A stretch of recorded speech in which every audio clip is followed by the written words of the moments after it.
다음은 이제 가장 중요한 고정성에 대한 내용입니다. 고정성은 먼저 2013년 걸 좀 아셔야 어떻게 변화됐는지 흐름을 좀 알 수 있어서 2013년에 어땠는지를 설명을 좀 드리겠습니다.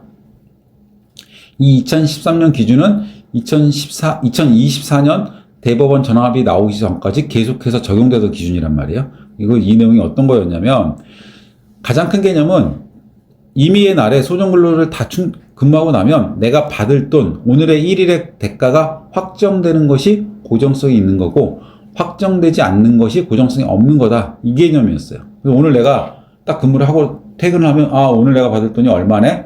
라고 확정되는 거. 이게 고정성이 있는 거. 예전에는 이걸 통상임금성의 아주 중요한 요소로 봤습니다. 대표적으로 어떤 게 있냐면, 2개월에 한 번씩 나가는 정기상여금이 있다고 볼게요. 정기상여금이 연 600%인데 짝수달에만 지급된다.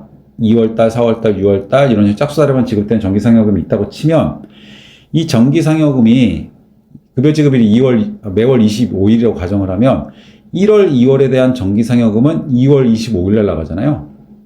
그러면 어떤 근로자가 1월 25일 전까지는 근무를 해도, 소정근로를 다 끝나고 나도 정기상여금을 받을 게 확정이 되려면 그 정기상여금을 지급일 현재 재직 중인 자라는 조건이 안 달려 있어야 돼요.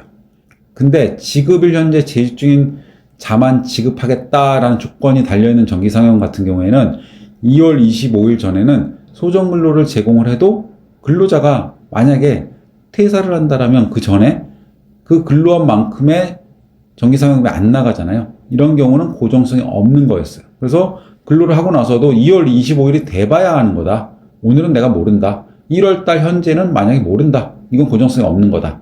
근데 지급일 현재 재직 중인 자만 지급한다는 게 없고, 퇴사할 때 일할 계산에서 이 정기상여금을 준다.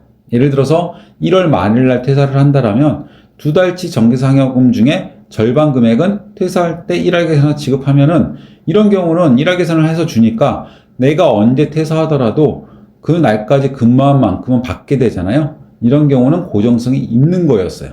그래서 고정성의 기준이 이런 기준으로 나눴다. 그래서 재직조건부 임금, 방금 설명드린 재직조건부 같은 경우에는 통상임금에서 제외를 했었다. 왜 제외를 했냐? 고정성이 없기 때문이었다.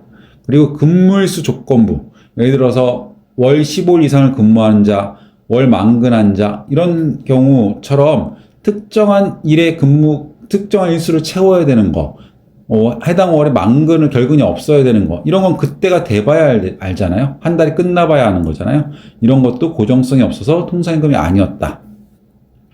그리고 마지막에 근무 성적에 따라서 지급 여부나 지급액이 상이한 경우, 이거는 내가 근무를 한다고 내가 지금 근로를 한다고 달라지는 게 아니라 근무 성적이라는 조건에 따라서 받을 수도 있고 안 받을 수도 있는 거다. 그래서 이것도 고정성이 없어서 소정근로를 한다고 정해지는 게 아니라 나중에 내 평가 결과에 따라서 달라지는 거다라고 해서 고정성이 없어서 임금이 아니다라고 했습니다. 그래서 세 가지를 다 고정성이 없어서 임금이 통상임금을 제외를 시켰다. 죄송합니다. 방금 말씀드린 게 고정성이 없어서 임금이 아니다가 아니라 고정성이 없어서 통상임금이 아니다. 셋 다 고정성 기준은 통상임금에 대한 판단입니다. 근데 어떤 게 바뀌었냐면 2024년에 전압 판결에서 변경된 건 이제 고정성 요건은 따지지 않겠다. 그런데 추가하는 게 하나 있어요. 소정근로의 대가성을 아까 잠깐 말씀드린 것처럼 소정근로를 온전히 제공하는 근로자를 가정하겠다. 이게 굉장히 중요한 내용입니다. 소정근로의 대가성은 소정근로를 온전히 제공하는 근로자를 가정하고, 고정성은 요건을 폐지하겠다. 이 두 가지가 핵심입니다. 핵심. 그러면 이걸 가지고 다시 한번 판단해 볼게요. 아까 재직조건부 임금, 근무일수 조건부 임금은 소정근로를 온전히 제공하는 근로자를 가정하래요. 그러면 앞으로 내가 만근할 건지 그날까지 근무를 할 건지 결근 여부 이런 거 고려하지 말고 일단 다 정상적으로 근무하는 걸 가정해서 지급해라. 그게 소정근로의 대가성이야 라고 정의를 내렸기 때문에 이제 다 통상임금에 포함되는 겁니다.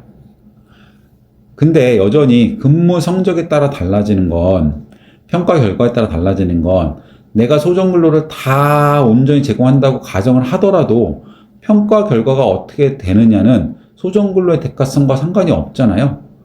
그래서 여전히 평가 결과에 따라서 근무 성적에 따라 달라지는 임금은 통상임금에서 제외하는 결과는 똑같습니다. 그런데 지금 제가 방금 설명드린 거에서 이미 답이 나와 있는데 제외되는 건 같지만 제외되는 이유는 달라졌습니다.